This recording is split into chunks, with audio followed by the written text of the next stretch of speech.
essentiellement m'appesantir sur quatre piliers importants. Je parlerai principalement d'abord du diagnostic, en fait, ce qu'on appelle généralement des outils de surveillance.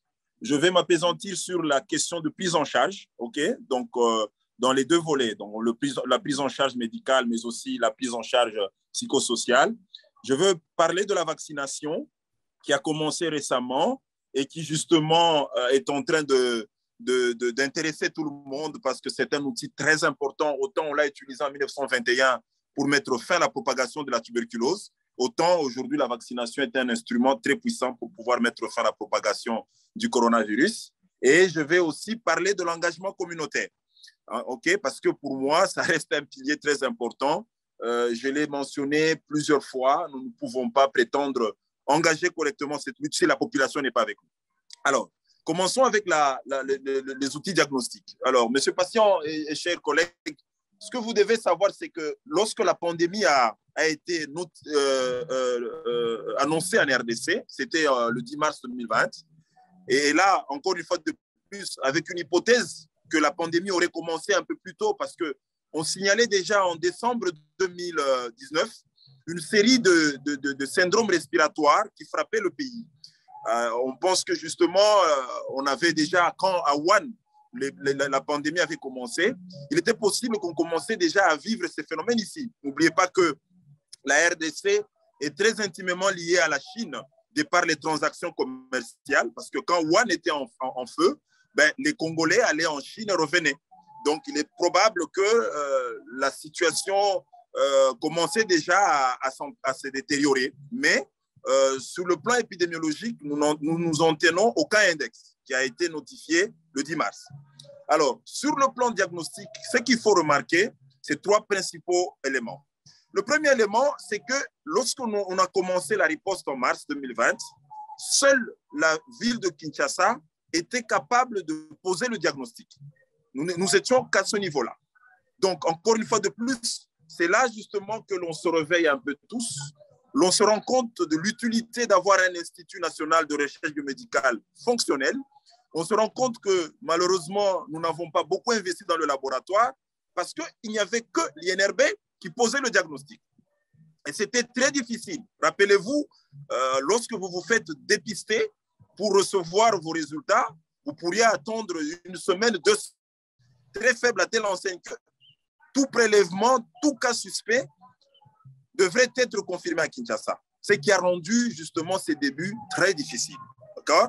Et ça fait qu'on a eu du retard à pouvoir confirmer les cas, on a eu du retard à pouvoir donner rapidement les résultats aux malades pour pouvoir orienter la prise en charge. Eh bien, cette situation était quand même assez désastreuse.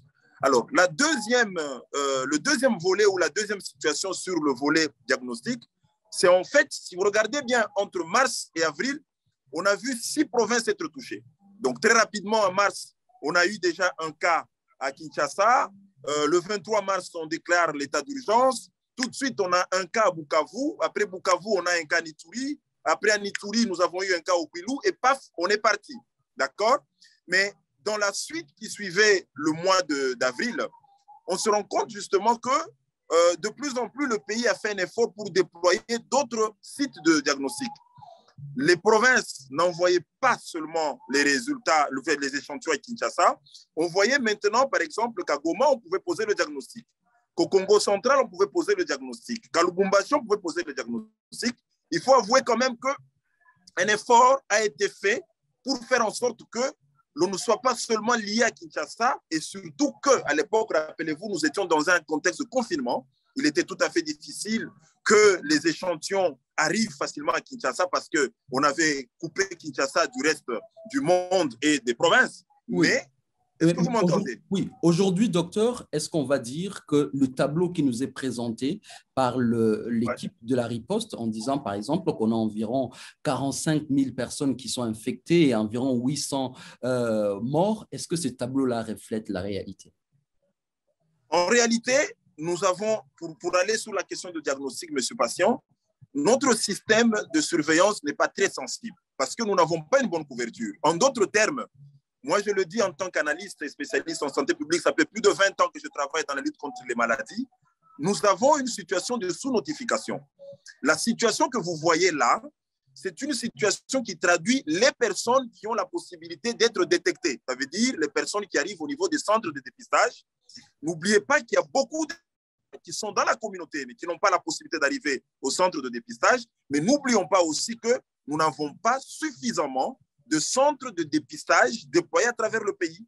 Donc, il est possible que la situation qu'on nous présente soit un iceberg et que la vraie situation va au-delà. Ça, c'est le premier élément. Sur la question de prise en charge, le deuxième pilier, monsieur Patient, rapidement, c'est remarquer déjà qu'on a quand même un effort fourni par le pays, c'est que déjà le 23 avril, le pays avait déjà validé, 2020, le pays avait validé son protocole national. On a vu quand même qu'il y avait un certain consensus sur l'utilisation des molécules qui pouvaient aider à ce que l'on diminue la charge virale auprès des malades. On a commencé à utiliser le protocole chloroquine, azithromycine, vitamine C et zinc. Et vous avez vu les chiffres, avec ce protocole, on guérissait plus de 80% de malades, ce qui est déjà bien. Mais ce qui est vrai, c'est que sur la question de prise en charge des cas graves et sévères, on a encore des défis énormes. Regardez la situation des plateaux techniques dans les hôpitaux. Vous allez vous rendre compte en fait que la catégorie des personnes qui nous concernaient à l'époque et qui nous concernent, ce sont justement ces gens qui meurent. C'est lesquels? Ce sont ces gens qui développent la forme grave et sévère. Malheureusement, il faut l'avouer, nous avons encore une offre de santé très insuffisante en termes de capacité de prise en charge hospitalière. À Kinshasa, dans les 7 hôpitaux, c'était déjà pas facile. Quand vous allez en province, visitez les hôpitaux et vous corroborez ça avec le rapport de l'OMS de 2004 sur l'enquête Sarah, vous allez vous rendre compte en fait qu'on est encore sur un défi énorme qui nous interpelle sur l'investissement à faire dans les plateaux techniques des hôpitaux. Le troisième pilier, c'est sur la vaccination. Alors, la vaccination commence. Je vais brosser rapidement le tableau, mais je vais laisser les autres enchaîner et puis on pourra poser des questions. Lorsque la vaccination commence, elle commence dans un contexte de flou total. OK? Les vaccins sont arrivés. AstraZeneca, non, attendez, il y a des effets secondaires majeurs, mais finalement, on lance quand même. Alors, toute la discussion qui a été mal coordonnée au niveau mondial même autour de la vaccination n'a pas permis justement à ce que l'on ait un engagement communautaire satisfaisant. Du coup, aujourd'hui, on est à 72 000, je crois, cas, personnes vaccinées. C'est pas ce qu'on attend. On attend des millions de personnes à vacciner. Évidemment, il y a la question de la couverture en termes de sites de vaccination à déployer, d'une part. D'autre part, la disponibilité même des vaccins, mais aussi, surtout, n'oubliez pas, l'acceptation sociale qu'on n'a pas encore obtenue au niveau maximal pour faire en sorte que les gens aillent se faire vacciner. Donc ça reste encore un chemin grand à parcourir, tout en sachant que la vaccination reste un instrument important pour pouvoir mettre fin à la propagation de ce virus. Et enfin, la dynamique communautaire. Je termine par là, monsieur Patient, en vous disant qu'en fait, toutes les actions que nous avons menées en RDC, moi, par exemple, j'ai participé à la lutte de plus de 6 épidémies de la maladie à virus Ebola. Le succès qu'on a obtenu l'a été grâce à l'engagement de la communauté. Sans participation communautaire, il faut oublier, n'est-ce pas, des réussites dans une action de santé publique. Au début de la maladie, il y a une enquête qui avait été menée qui montrait qu'on avait à peine 6% des personnes qui acceptaient que la maladie existait. Aujourd'hui, on a plus de 50%. Mais quand bien même cette tendance augmente, ce qui est une très bonne chose, nous avons encore beaucoup d'efforts à fournir, surtout pour atteindre ces personnes-là qui sont principalement en milieu rural, ces personnes-là qui n'ont pas accès aux réseaux sociaux comme nous autres, qui constituent la majorité et qui ne connaissent pas encore très bien quel est le comportement à prendre. La répercussion, vous l'avez, c'est notamment sur le respect des mesures barrières, qui est très faible à travers le pays, mais je crois que nous devons maintenir un effort pour que cette population s'engage. Elle ne peut s'engager que si elle comprend véritablement ce qu'il faut faire, si elle comprend véritablement le rôle qu'elle doit jouer dans la lutte contre la COVID-19. Merci. Voilà ce que je peux dire en brossant de manière très, très sommaire la situation à ce jour, mais je reste très disponible pour des compléments en détail. Merci. Merci pour ce tableau très complet. On retient de votre intervention que, en tout cas, la situation n'est pas, on va dire, au début, en termes de diagnostic, on n'a pas assez présenté une situation qui soit réelle et réaliste. Les 45 000 personnes contaminées dont on parle aujourd'hui, c'est vraiment sous-représenté par rapport à la situation. Mais vous avez également, notamment, dressé le portrait de notre plateau clinique et aussi donner des difficultés en rapport avec la possibilité de pouvoir aujourd'hui engager notre communauté, quand bien même on soit passé de 6 à 50% des personnes qui acceptent aujourd'hui que la maladie existe avec nous. Donc, on va prendre directement Feli Kongaoui. Feli est administrateur d'une zone de santé, chercheur en santé publique, mais aussi militant de la Lucha. Est-ce que la situation telle que nous brossée par Dr Michel Mouvoudi, c'est la même situation que vous remarquez également dans votre travail au quotidien? Oui, merci beaucoup. Merci. Je remercie infiniment le Dr Mouvoudi pour sa pertinence d'intervention. Je remercie également à tous les co-débatteurs. Effectivement, je partage les points de vue tels que brossés par les docteurs Mouvoudi. Moi, je n'aimerais pas aller trop dans l'aspect technique. Ici, nous parlons de problèmes de santé publique. J'ose croire que vous me suivez, quand bien même que la connexion fait défaut. Ici, il est clair qu'un problème de santé publique, tel que la pandémie actuelle, pour qu'elle puisse être vaincue, il est absolument indispensable que la population participe à cette lutte, que la population participe à la lutte. Malheureusement, nous avons constaté, et jusqu'à la preuve du contraire, la population reste attentiste. Moi, je voudrais intervenir sur les responsabilités sociétales, tant du côté de la population, mais aussi du côté des autorités politiques et administratives, et particulièrement sanitaires, face à la pandémie et la manière dont le gouvernement a géré cette pandémie. Il est vrai que, je crois, la connexion fait un peu défaut. Je disais, au début, c'était normal que cette gestion que je qualifie de CRR puisse être acceptable, parce qu'on a vu au début, le 10 mars, d'ailleurs, le gouvernement lui-même a semé la confusion dans les chefs de la population suite à sa communication. Il était belge, tantôt il était de la nationalité française, tantôt il était congolais. Donc, la population a perdu confiance. Du coup, et pire encore, le Messier est interné, lui-même, au début, a démenti qu'il n'était pas atteint.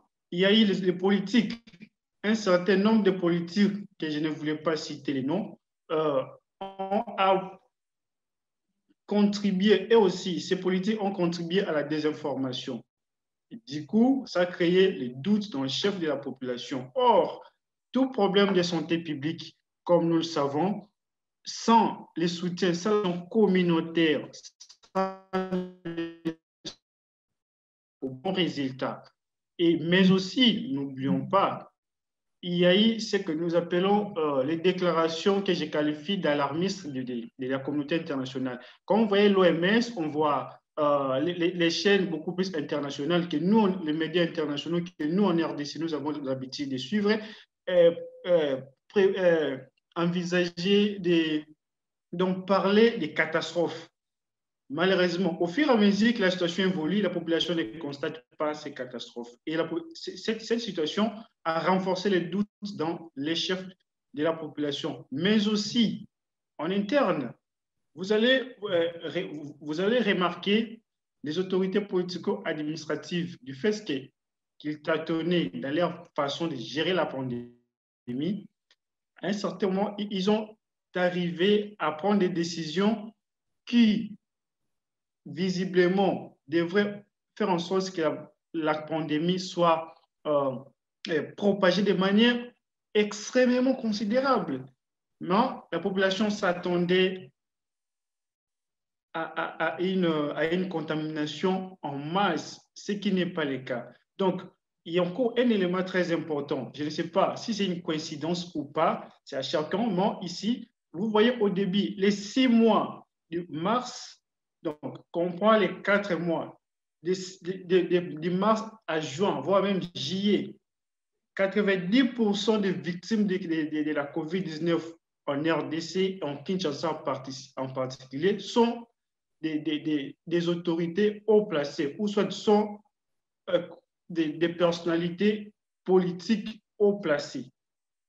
Et donc, la population s'est dit, la pandémie à COVID-19, c'est une maladie des riches, c'est une maladie des autorités. Nous qui sommes les Congolais lambda, nous qui sommes les prolétaires ou les sous-prolétariats, cette maladie ne nous concerne pas.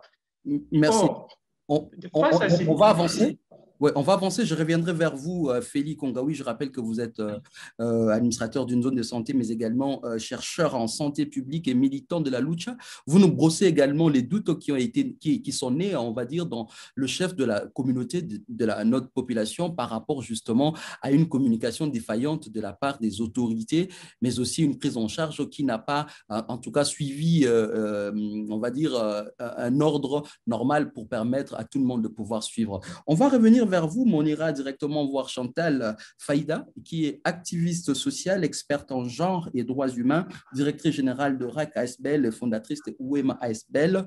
Alors, Chantal, le tableau nous présenté par Dr Michel Mouvoudi avec cette incapacité du pays à pouvoir remonter rapidement les cas hors Kinshasa, mais aussi cette difficulté que nous avons logistique au niveau de nos hôpitaux à pouvoir soigner, mais les problèmes au niveau de la communauté à pouvoir notamment trouver, on va dire, à s'engager comparativement à d'autres épidémies que nous avons vues précédemment. On ajoute à cela la situation nous brossée également par Félix Kongaoui qui nous parle également de toute cette confusion dans la communication de la prise en charge. Est-ce que vous avez remarqué la même chose dans votre communauté? Je rappelle que vous êtes autant active à Kinshasa, qu'à Goma et dans d'autres villes du pays.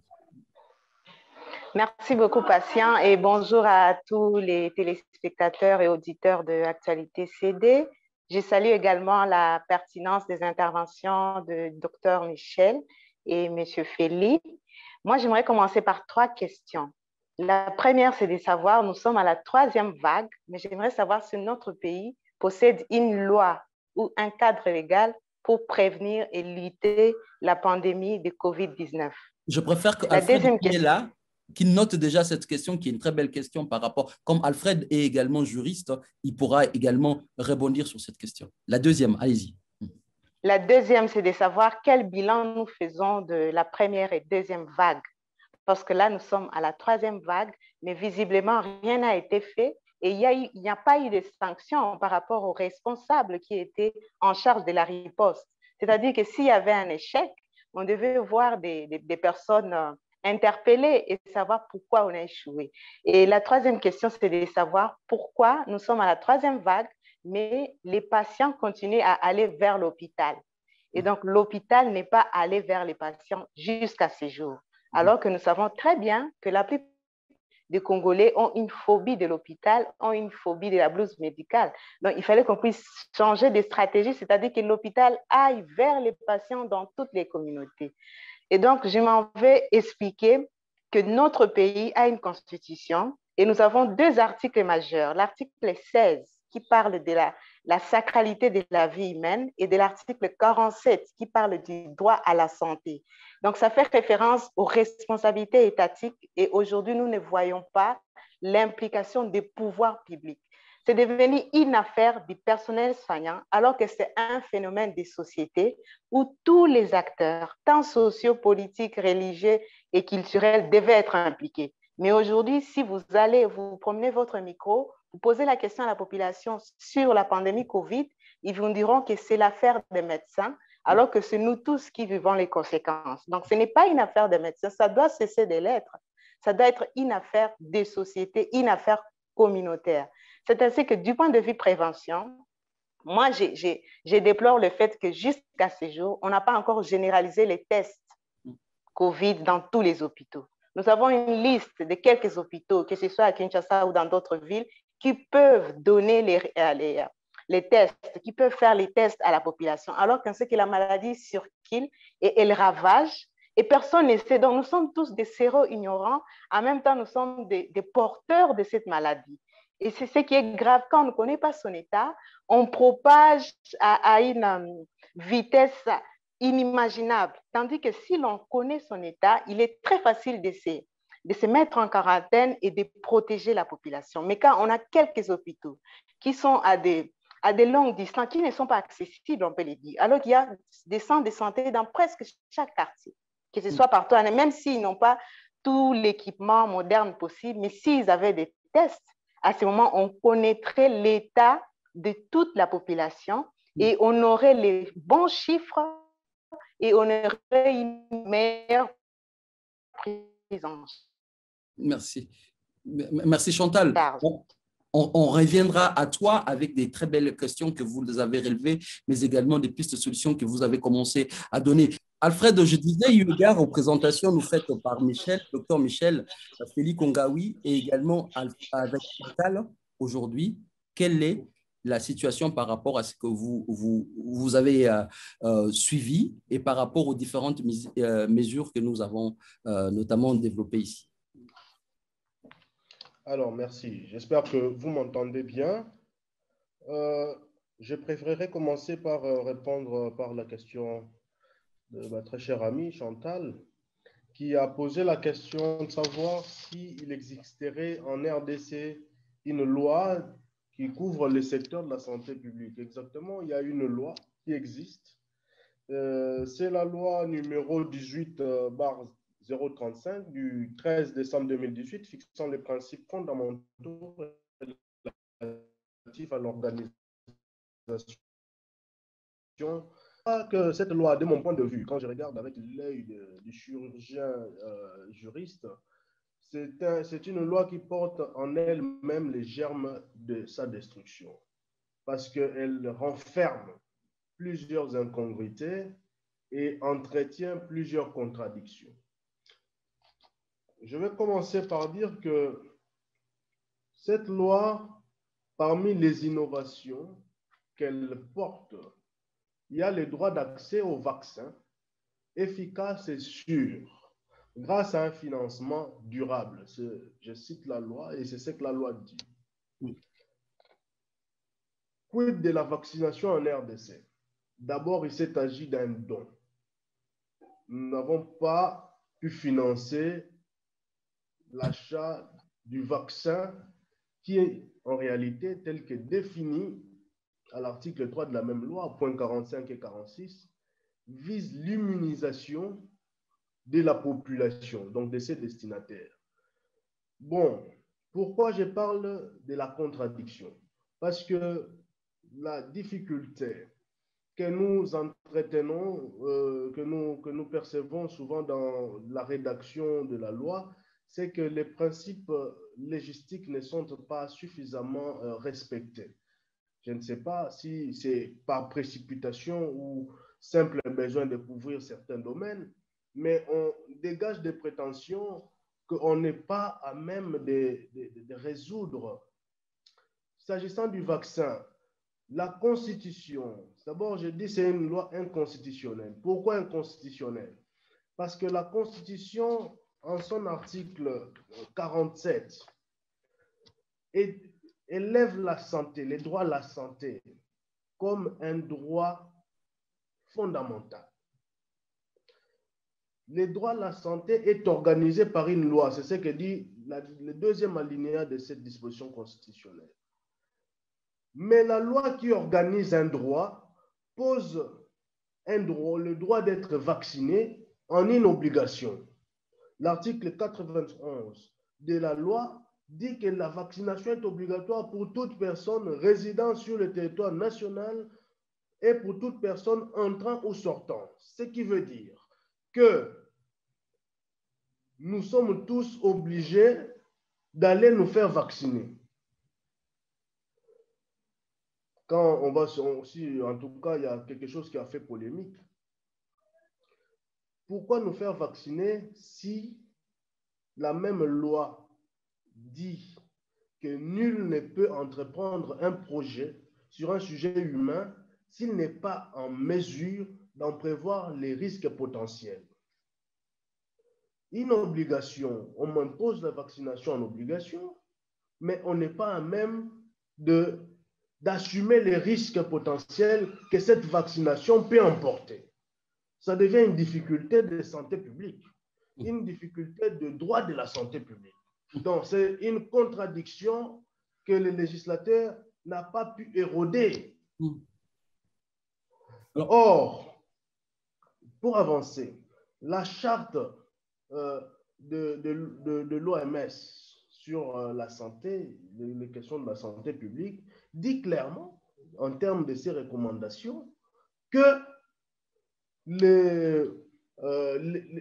les États, en cas d'aide au financement public, d'aide publique, il faudrait que la personne qui assume l'aide puisse s'adapter aux principes socio-culturels de l'État destinataire de l'aide et qu'il puisse, en cette question-là, assumer sa responsabilité. Bon, on a parlé ici du problème de communication. Vous me demandez de me faire vacciner, vous remettez vous-même en question les vaccins. Oui, on va te reprendre. On fait un dernier tour de table pour notamment, après avoir posé des problèmes, on a suivi notamment Dr Michel Mouvoudi qui a parlé de problèmes de diagnostic, de problèmes de prise en charge, de problèmes de prévention, mais également de problèmes dans la mobilisation communautaire. Maintenant, on va aller vers, on va dire, des propositions, des solutions, parce que après avoir présenté ces tableaux, il va falloir maintenant préparer les solutions. Donc, je vais revenir vers Dr Michel Mouvoudi pour notamment poser cette question sur les 4 tableaux que vous avez présentés. 1, diagnostic, 2, prise en charge, 3, vaccination, 4, mobilisation communautaire, sur les 4 axes. Aujourd'hui, avec cette 3e vague, quand bien même on nous dit que les nombres de taux, les taux de contamination a baissé cette semaine, qu'est-ce qu'il faut faire pour que l'on puisse aujourd'hui davantage infléchir la situation? Allez-y. Très bien. Alors, je voudrais juste faire des propositions concrètes. Alors, sur l'engagement communautaire, ce qu'il faut continuer à faire, monsieur Patient, je commence par le bas et je vais remonter, c'est multiplier les séances de communication pour le changement de comportement. Et là, je félicite Actualité.cd. Ce que vous venez de faire devrait être multiplié par d'autres médias et ça devrait être un exercice quasi au quotidien. Ça, c'est important. N'oublions pas que nous avons une population qui a un très faible accès aux réseaux sociaux, très faible accès aux médias. Au-delà de cette approche que nous utilisons de pouvoir organiser un webinaire, de pouvoir organiser une conférence en ligne, il est important, et ça je l'ai souligné même dans mon livre « Sans question-réponse pour comprendre la COVID-19 » qui est là, que vous pouvez retrouver très facilement, j'ai insisté sur la communication adaptée à notre contexte, ça veut dire une communication de proximité. Plus de 70% des Congolais n'ont pas accès aux médias et donc il faut développer des mécanismes de communication communautaire, vraiment de proximité. Il faut qu'on commence à shifter le modèle. On est resté au début de la pandémie avec des modèles où c'est à la télé où on disait tout, c'est sur Twitter qu'on disait tout, on s'arrêtait au Facebook, mais combien de Congolais ont accès à ces instruments? Et donc, du coup, il faudra trouver des personnes qui avancent vers les communautés, ces gens qui sont à la Tchangou, ces gens qui sont en milieu rural, où il n'y a pas d'électricité, où il n'y a pas de téléphone Android, où il n'y a pas d'Internet. Ce sont ces gens-là qui constituent la majorité. Donc, il faut développer d'autres approches de communication. Ça, c'est le premier élément. Le deuxième élément, c'est toujours se dire qu'en fait, la question de la communication n'est pas seulement l'apanage du gouvernement. On se trompe parfois de croire que c'est une question de l'équipe de riposte.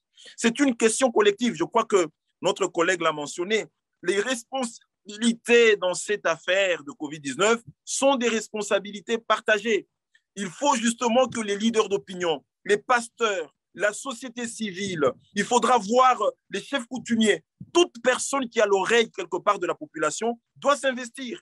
Moi, je suis parfois choqué d'entendre seulement les gens dire L'équipe de riposte n'a pas fait son travail. Le gouvernement n'a pas fait son travail. Non, c'est un travail collectif. Donc, la question de la communication, c'est une question transversale. Et le troisième élément, il faudra professionnaliser les informations qu'on apporte. Malheureusement, dans ce pays, tout le monde peut s'élever et raconter ce qu'il pense, où qu'il soit. Mais je crois qu'il faut former aussi les gens qui prennent le temps de parler de la COVID. C'est une nouvelle maladie. Il y a beaucoup de découvertes. Le problème qu'on a eu au début, c'est que tout le monde s'est lancé à raconter ce qu'il pense de la COVID-19. Et donc, ça sera très important qu'on puisse beaucoup insister sur la formation des communicateurs. Ce que vous faites, monsieur Patient, est tellement génial que ça demanderait justement qu'on en forme beaucoup, qu'on ait beaucoup de gens bien informés pour suffisamment donner la bonne information, l'information potable. Alors, sur le plan vaccination, je crois que je ne reviens pas sur les questions, les contours juridiques, tout à fait d'accord que nous avons eu beaucoup de succès dans ce pays avec la vaccination. D'accord? Mais le débat mondial, le débat plus global sur la vaccination, c'est un débat qui est difficile. Ce n'est pas seulement en RDC. Hein. La question de la COVID-19, j'insiste, c'est une question de santé internationale. Ce n'est pas une question de Kinshasa seulement. Ce que vous voyez à Kinshasa, c'est pire que ce que vous voyez en Inde. C'est pire peut-être ce que vous voyez en France, parce que chaque pays a son contexte. Mais ce qui est vrai, c'est que là aussi, la communication doit être au rendez-vous. Il faut que les gens comprennent. Il faut répondre aux questions des populations. Quels sont les effets secondaires qu'on peut avoir? Quelles sont les précautions que nous prenons justement pour que l'on ait accès à ce vaccin? Notre collègue a parlé du financement de la vaccination, mais ce n'est pas une question seulement de dons, mais il faut justement commencer à construire des financements innovants pour mobiliser des ressources et payer ces vaccins, parce que ça doit être inscrit dans la durée. Mais c'est une question aussi à la fois des réformes des finances publiques, et je crois que le pays est en train d'y travailler. Il faut aller de l'avant, impliquer aussi le secteur privé. Nous avons un secteur privé minier très développé, nous avons les fédérations des entreprises.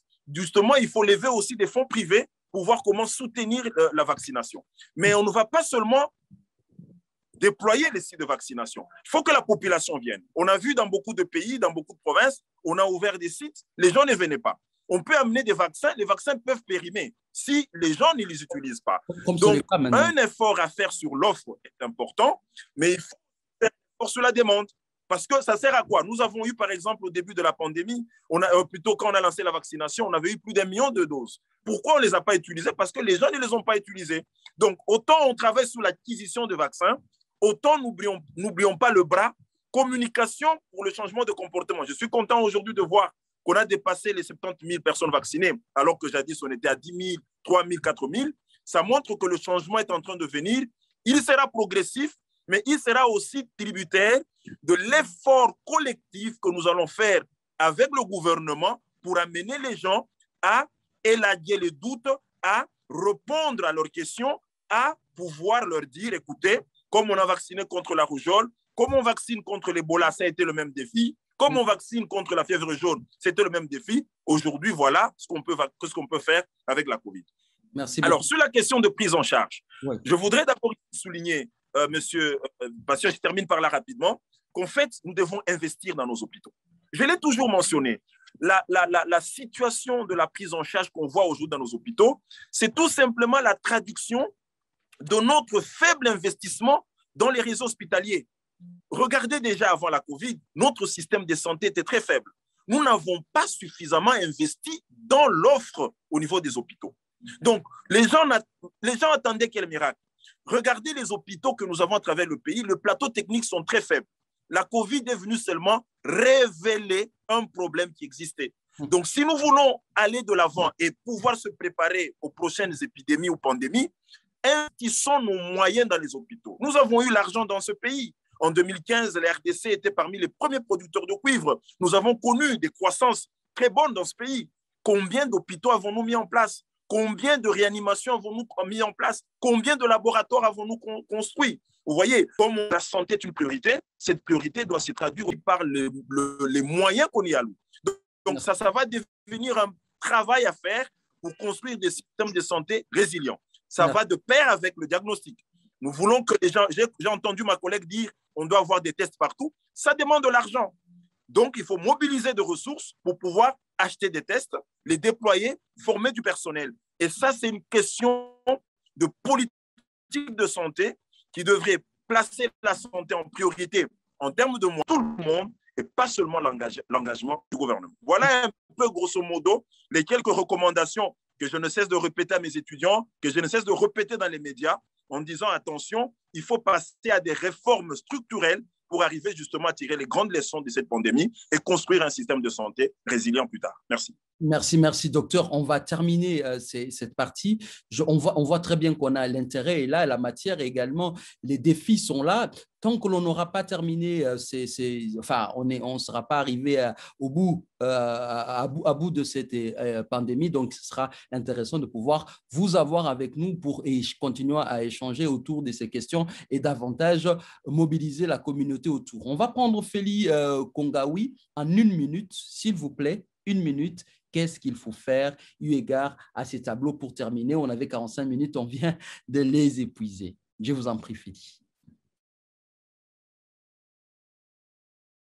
Votre micro, s'il vous plaît, sinon on passe la main. Okay. Merci beaucoup. Merci. Rapidement, je voudrais rappeler à mon collègue Alfred que pour ce qui est de la vaccination contre le COVID-19, la vaccination n'est pas obligatoire. La vaccination est facultative. D'ailleurs, c'est ce qui fait que vous n'avez jamais vu le gouvernement contraindre les gens à aller prendre le vaccin. D'ailleurs, même le président lui-même l'a dit. Lui-même ne s'est pas vacciné. La vaccination pour la COVID-19 est facultative. Pour ce qui est des propositions, moi, je voudrais qu'ici, nous puissions nous tous comprendre une chose. On ne peut pas, je répète, lutter contre un problème de santé publique face à une population qui, majoritairement, ne croit pas à ces problèmes. Et c'est le cas pour la République démocratique du Congo.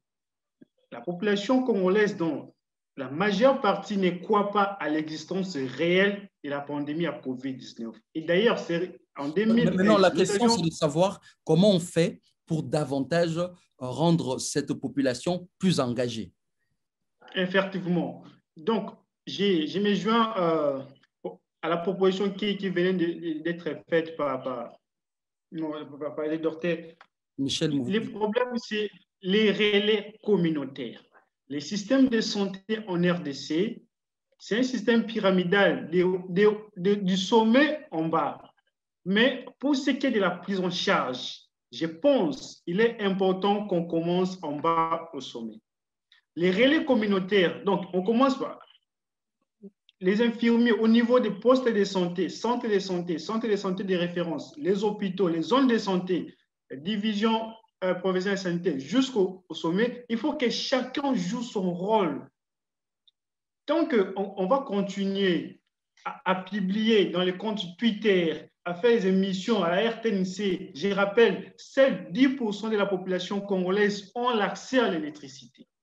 Ce qui veut dire que 90% de la population qui n'ont pas l'accès à l'électricité et pour certains se réfèrent aux réseaux sociaux. Ça pose problème. Donc, il faut que les messages, la mobilisation, la sensibilisation soient faites au niveau de la base. Les relais communautaires, les centres de santé, pour que la population essaye de changer premièrement sa façon de penser. La première ligne, le vrai combat, c'est la pensée, c'est le mental, ce n'est même pas les médicaments, c'est la pensée. Il faut que la population revoie sa façon de penser sur la pandémie à COVID-19. Tant qu'elle ne continuera à nier, en tout cas, tout ce qu'on aura à faire, ça ne produira aucun effet parce que nous venons de renvoyer les vaccins. C'est un exemple patent. On pourra beau construire les hôpitaux, beau acheter les appareils respiratoires, mais tant que cette population continuera à nier l'existence réelle de la maladie, ce sera très compliqué pour que nous puissions mener à bon port ce combat contre la pandémie. Je note, merci beaucoup, merci Félix. Je note qu'à côté de tous les efforts qui doivent être fournis, cités notamment par Dr Mouvoudi, il faut ajouter à la communication l'aspect relais communautaire pour rapprocher, on va dire, la sensibilisation de la population, de la base. Donc, on va prendre Alfred Dibandi, une fois de plus, très pédagogique et concret, selon vous.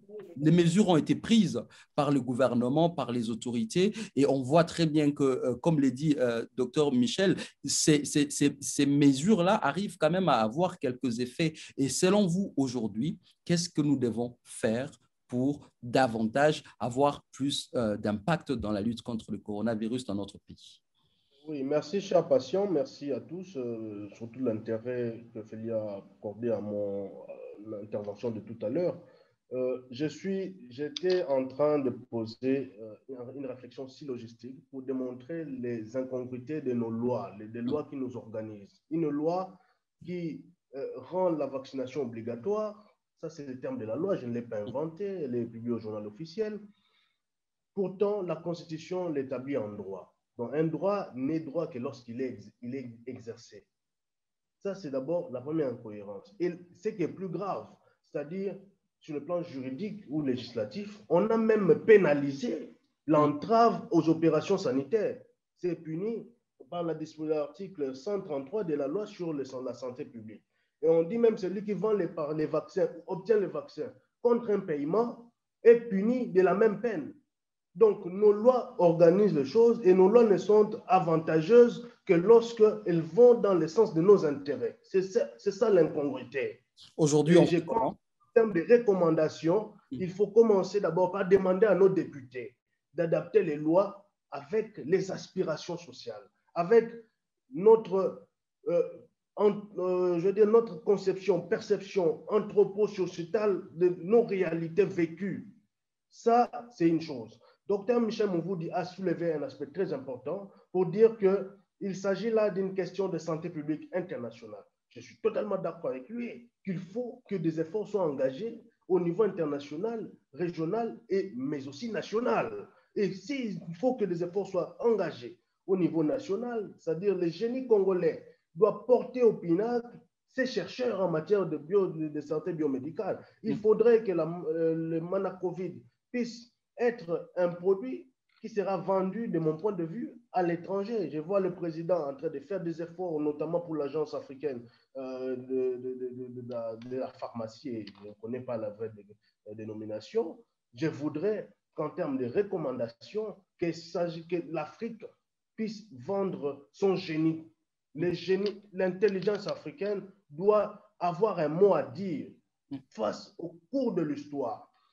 Ça, c'est une chose importante. Deuxième chose, en termes de prise en charge et même de prévention, on oublie un aspect important. Ça, je parle en tant qu'écrivain parce que j'ai fait un constat et je me suis même écrié et j'ai même écrit sur la réalité. J'appelle ça le confessionnal de la rue qui nous accueille, la rue qui est ce lieu de transit. Mais on oublie que la rue, c'est aussi un lieu d'exil pour nombreuses personnes qui sont peut-être les simples victimes de la théâtralisation de la gouvernance nationale, qui sont peut-être les simples victimes des petites des mantras, ou je ne sais pas moi, je vais appeler ça des procédés abracadabrantesques de nos églises. On arrête les sorciers, ils sont à la rue. Ces gens-là, ne sont-ils pas congolais? Ils sont peut-être congolais de père et de mère, entre guillemets, mais qu'est-ce qu'on fait d'eux? Où est-ce qu'ils sont dans la chaîne de prise en charge? Alors, moi, je pense qu'il faut une forme de coordination dans les actions, parce que dans la dualité platonicienne, je pense que les questions de gouvernance sont d'abord des questions intelligibles plutôt que sensibles. On ne doit pas jouer sur les sensibilités humaines, on doit réfléchir dans notre abstraction, dans la conception de choses, réfléchir comment voir l'après. C'est ce que j'ai fait, par exemple, avec l'aide de nombreux écrivains, quand j'ai porté les écrits du confinement, parce que c'était une réalité qu'on n'avait jamais vécue de notre génération. Mais comment est-ce qu'il fallait s'en passer? Je me suis rendu compte que nombreux criaient, nombreux parlaient des drames, nombreux parlaient des suicides, mais nombreux aussi, et nous sommes de ceux-là qui pensent que dans toute épreuve, il faut qu'il y ait des gens qui puissent penser de la positivité dans la minorité de négativité qui peut se dégager. Merci, Alfred. Et en termes de recommandations, je finis par là, excusez-moi, je voudrais que l'INRB puisse entreprendre au travers du ministère de la Santé des partenariats publics-privés, ça a déjà été dit de manière assez concrète, pour que sa présence soit assurée dans toute l'étendue du territoire national et que l'action gouvernementale ne soit pas une action du ministère de la Santé ou du porte-parole du gouvernement, mais qu'il s'agisse d'une conjonction d'efforts pour que chaque ministre, dans son secteur, puisse entreprendre, mettre en branle les opérateurs de son secteur pour que dans cette coordination nationale, que naisse une véritable solidarité nationale, régionale et internationale qui va nous permettre de voir l'après-confinement, comme on a vu l'après-confinement, que ça nous permette de voir l'après-vaccination, que nous vivons dans une positivité d'après-Covid. Parce que c'est arrivé, mais ça va finir et nous allons avancer. Et nous n'allons pas mourir. Bonne vie et célébrons la vie. Merci, on va célébrer la vie. On va terminer avec ça. Merci beaucoup, Alfred Ibandi. Je rappelle que vous êtes en même temps avocat, vous êtes écrivain et vous portez votre regard sur la situation que nous avons ici et vos écrits sur le confinement sont encore disponibles aux éditions La Montagne. À Kinshasa également, $15 pour se l'approprier. Moi, Chantal Faïda, on travaille avec elle aussi pour voir comment étendre ça dans la province notamment. Exactement, Merci exactement. Chantal pour sa reconnaissance, vraiment gratitude solennelle.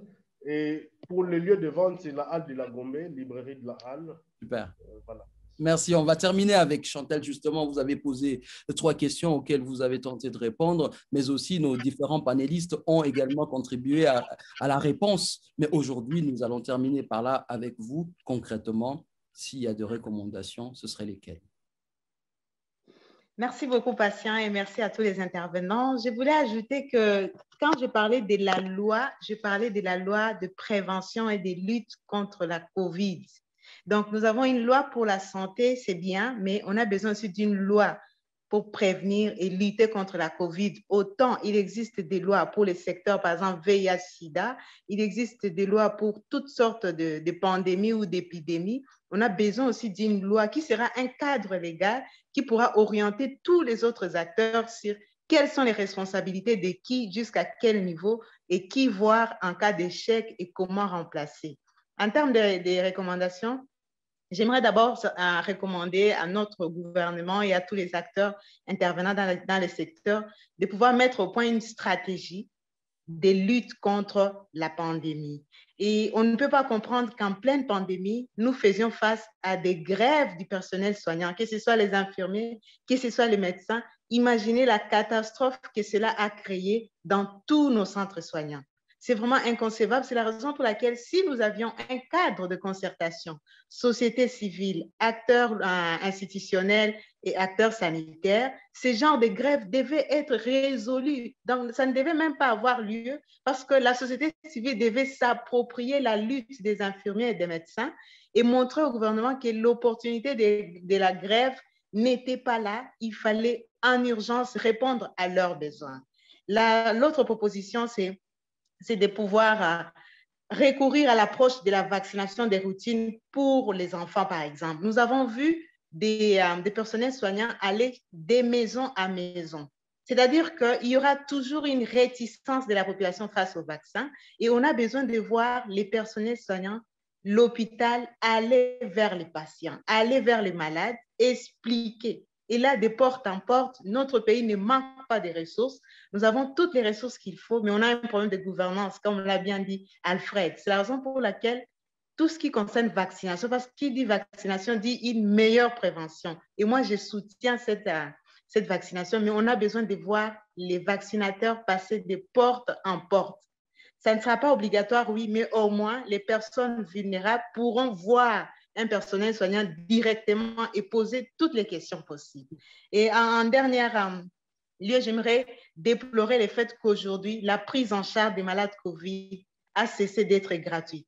Donc, vous comprenez qu'aujourd'hui, en allant se faire dépister, je peux prendre l'exemple de mon collègue, il faut donner une caution. Si vous n'avez pas cet argent, vous rentrez chez vous avec tous les risques d'exposer toute votre famille parce que vous n'avez pas de ressources, alors que le gouvernement nous a informé que la prise en charge elle est gratuite, que tous les malades aillent dans les centres soignants spécifiques, mais en arrivant là-bas, ils demandent des cautions avec des sommes mirobolantes et donc la population, elle est abandonnée à elle-même.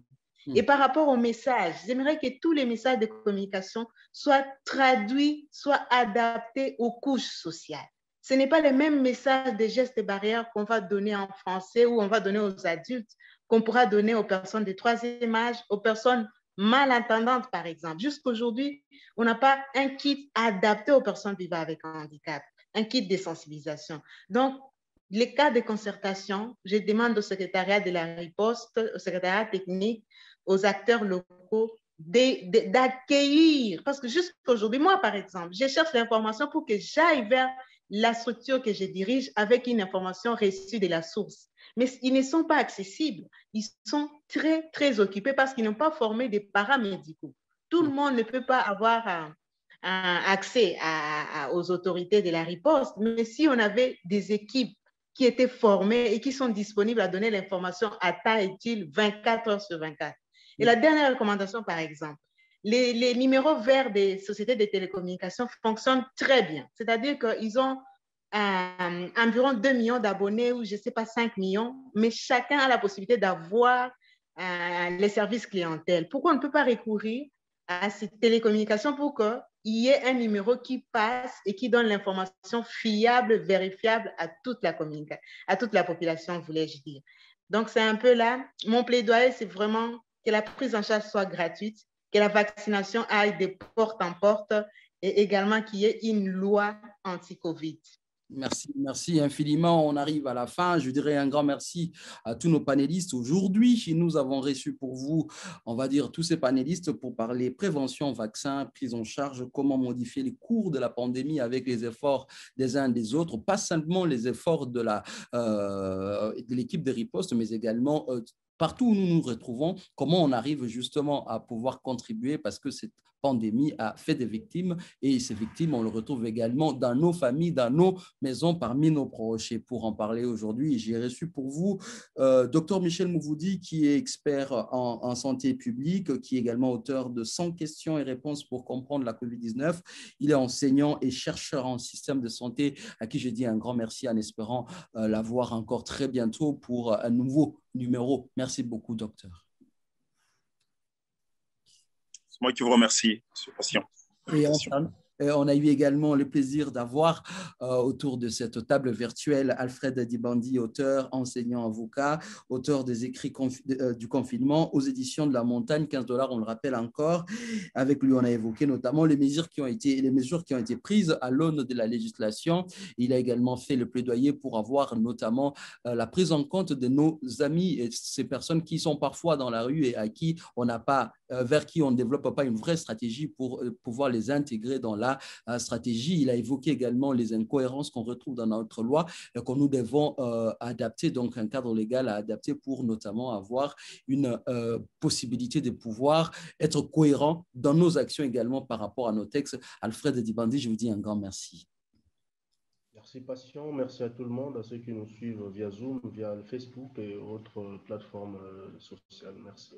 On a eu également Félix Kongawi, qui est activiste de la Lucha, mais aussi qui est membre, on va dire un administrateur au niveau d'une zone de santé ici, mais aussi qui participe tant soit peu à la lutte contre le coronavirus. Lui nous a parlé notamment de nos incohérences au niveau de la communication et de la prise en charge au niveau de l'État, mais qui a demandé notamment que l'on puisse intégrer l'approche liée au relais communautaire pour notamment être cohérent dans notre stratégie en utilisant non seulement les hauts, les milieux, mais aussi en faisant en sorte que la riposte puisse prendre en charge les personnes qui sont les plus éloignées en ramenant tous les piliers de la riposte au niveau de la base avec notamment le relais communautaire. Félix Kongawi, un grand merci.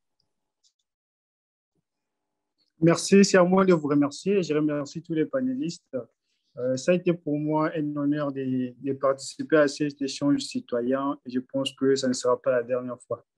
Merci. Merci infiniment. Et pour terminer, la reine de ce plaidoyer, la seule femme qui a participé à ce plaidoyer, Chantal Faïda, qui a relevé également des problèmes que nous avons à poser de problèmes, à proposer également des pistes de solutions en demandant à ce qu'on puisse avoir notamment une loi sur le coronavirus, et aussi elle a proposé que l'on puisse intégrer tout le monde dans la riposte, notamment avec cette difficulté que nous avons eue avec la grève des personnes qui sont impliquées dans la lutte contre le coronavirus, les personnels de santé qui continuent à réclamer une prise en charge financière, mais aussi elle a demandé que l'on puisse intégrer dans notre stratégie la possibilité de pouvoir faire en sorte que la vaccination puisse être intégrée, comme on a toutes ces vaccinations de routine, et que l'on puisse avoir les personnes vaccinatrices qui viennent notamment dans nos maisons. Merci infiniment, Chantal.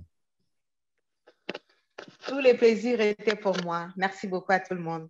Et on arrive à la fin de ce webinaire de l'info. Merci à vous qui avez suivi à travers la plateforme Zoom, mais également à travers notre page Facebook. Nous vous disons un grand merci en espérant retrouver tous nos experts pour un tout prochain numéro qui sera déjà la semaine prochaine. Je vous dis un grand merci. On reste en contact.